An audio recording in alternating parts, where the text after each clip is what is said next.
I mean, usually with a musical, it begins with you and a composer and a lyricist, but in this case, my collaborator in that regard is no longer living.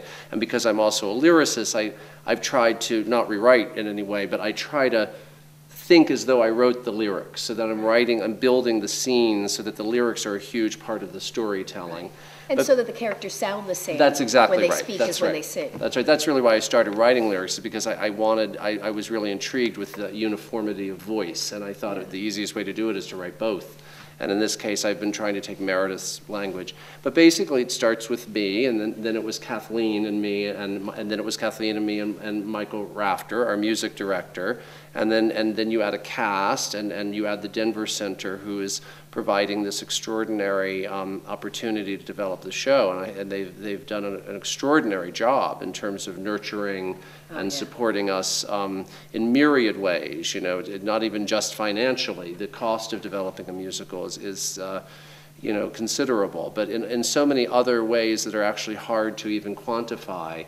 It's just been a very nurturing experience. Our hope is from here that our next step would be to align ourselves with a commercial producer in New York and begin to look at how we get this into production. And I think both of us hope very much that that will include a stop before Broadway, and you know, nothing would make us happier than for that stop to be Denver. So we will be advocating in that regard with a commercial producer, and then you know, so once again the circle gets bigger, because then it's designers and technicians and marketing people, etc. And after this reading, we'll ask ourselves: do we need another reading? Do we want to do a workshop? Do we feel like we could go into production? We'll know more this afternoon than we know now, having seen it. And actually probably after decompressing for a few weeks, and then say, well, I think this would be a logical next step. Yeah. You try to listen to the piece. The piece kind of tells you what it needs. If you listen to it, it will tell you. And I always feel like one of the most important things is time between each stage. We did a 2-day reading back in September in New York, and then we immediately sort of had some ideas of how to go forward from there.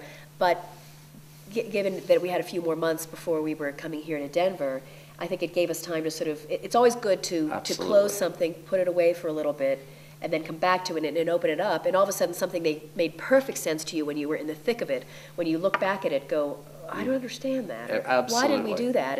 And on the other side of that, there may seem things that still make sense to you, and then it actually sort of gives you confidence that, oh, we were going down the right trail on that, you know. That's right. No, it's absolutely true. You know, you know, after that reading in September, I sort of had a list of maybe 4 or 5 things I wanted to look at, and it ended up being 200 or 300 things that I looked at. Because when you really get into it, you're like, you know, that didn't really work for me. Now that I really remember watching it. So and that only time and distance can give you that perspective.